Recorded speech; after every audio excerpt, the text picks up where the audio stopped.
quick sales plug there. So yes, we celebrate that. You know, even now as I'm celebrating Garth Nix, and he doesn't even specifically write about the Australian experience.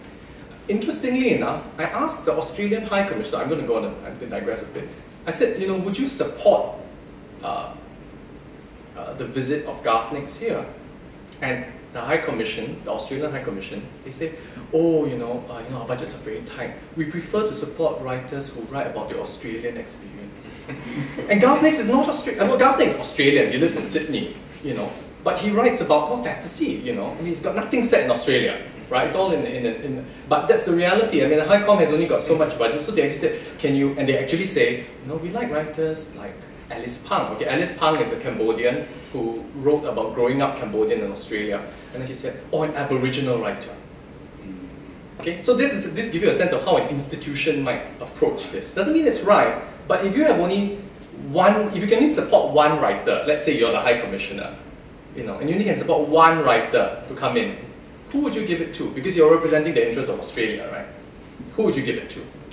So those are the kind of questions we grapple with. But where possible, I tried, we tried to celebrate. So I mean, like this year for the festival, if steampunk, wants to have a spotlight, I'll try and shine the spotlight on that too. If those of you don't know about that, steampunk is an interesting new collection of work that is supposed to be happy content, because the people who came up with this feel that Singapore writing is full of depressing content. And the group is actually called Happy Smiley People. Okay, the Happy Smiley People are behind this book called Steampunk, which is a kind of genre in itself. I'm not so familiar with the genre per se, but I've read the reviews. It's not set in Singapore, but the authors are largely from Singapore. And they say, the Singapore writing is so depressing, so we're going to write happy stuff. And happy stuff not necessarily set in Singapore. So go pick it up, see whether it's good. Decide for yourself. Yeah. I've got a question. Yes. How do you see Singapore literature? Because from what you talked about and from what I read in school, right, it seems that there's always been a very historical part to it. And I'm wondering, like, how is it relevant? Because it tends to talk about, like, maybe this time back before my time, like the back.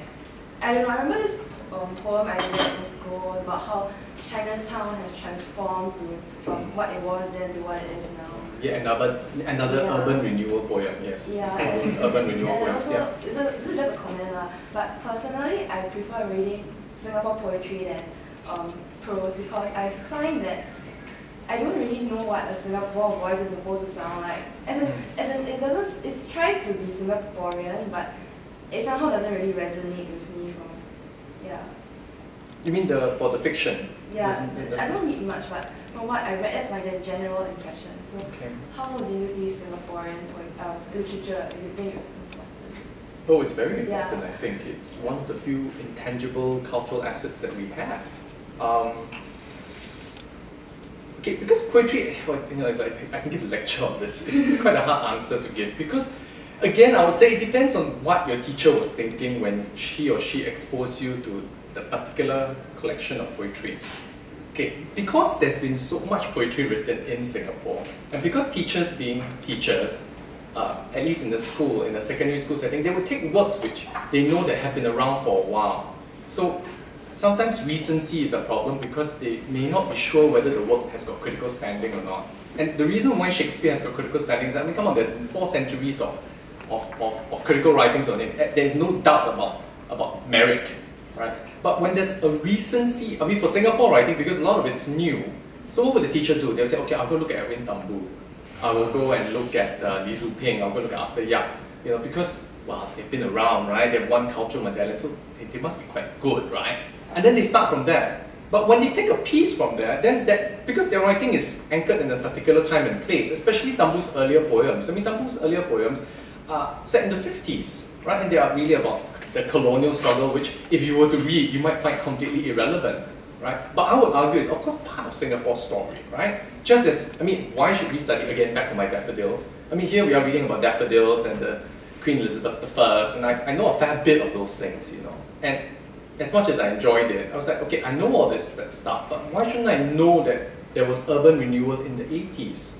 That I can tell you that Chinatown, the what we did to Chinatown as a country, you know, it's very profound. I mean, good or bad, but it's very real. It changed the landscape indelibly. You know, we lost a whole bunch of trade, but then, you know, the argument was that we should relocate them because these trades, like the chakiat maker and the wax umbrella makers, now wearing my STB hat, tourism board hat, you know, they are not going to be sustainable. So, and besides, you know, the buildings were in a bad stage. So why don't we just take over all of it, acquire the whole of it, which is what the government did. The government acquired the whole of the Chinatown plot that we know today, and then did it up, and then later leased it out again.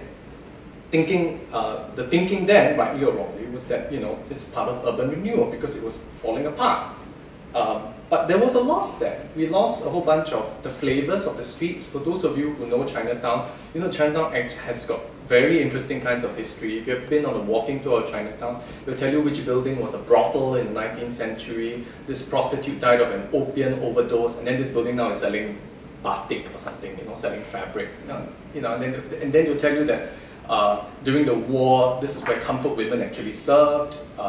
They'll tell you that this was formerly a tailor, and then it became a brothel, and then it became a this and that. It's very, very rich stuff.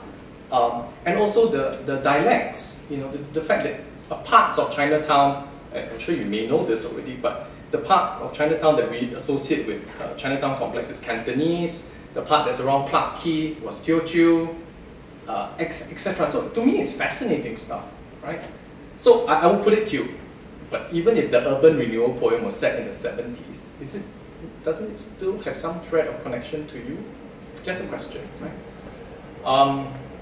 Okay, then the last bit about fiction. Not sure there's a Singapore voice. I guess, well, even for poetry, I guess we're all trying to, all the writers out there are all trying to write what they want to write. And it's actually more for you, the reader, to decide if there's something common, you know, that there is a voice. You know, the voice is a very troublesome issue, isn't it? It's what we professors do too. Yeah. Categorize. It helps organize the chaos, doesn't it? We don't have as much fiction. I mean, I would like to see more fiction, actually. Yeah. What was your last point about fiction? It was like, I think similar to what he said about how they'll have they'll use like Chinese names to try to present it as Singaporean, like Kia Heng or something, but now it doesn't really resonate with me because You don't speak like that? I mean, I call my friends by their English names and some of them have Chinese names, but yeah. But could it be just an act of I mean, you know, just trying to represent it in what way they feel is right? And perhaps, well, okay, maybe for you it doesn't come across as authentic, so it doesn't work. Yeah. You know, this point about the writers who are living in some ivory tower who then, you know, write about life in the heartland. I'm not sure you're referring to, but at least those writers that I know who write about it actually grew up in those environments. I mean, Darren Xiao now is a successful lawyer, right? And you know, if you know, in another parallel universe, he probably would be an MP, PAP MP. I could imagine it, you know. But he's a very successful corporate lawyer, and he actually grew up in Holland Village, well, not in Holland Village, but you know, the HDB flats in Holland Village. And perhaps it's not authentic to you. Then maybe it's not a good piece of work. But the biographical background is that a fair number of these writers actually grew up with that background. They may have since become what you deem as yuppie, but they draw on those experiences, which I think that they want to make authentic. Dave Choi is another one. I mean, Dave Choi came from Malaysia. I wonder maybe coming from Malaysia helps you sometimes. It gives you a different perspective.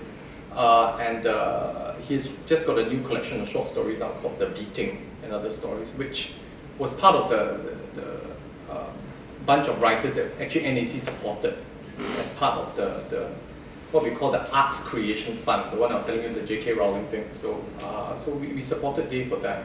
And I haven't read the stories yet, but people who have read it said they're very, very good, you know, very authentic, you know, in the rendering of experience as it is lived here.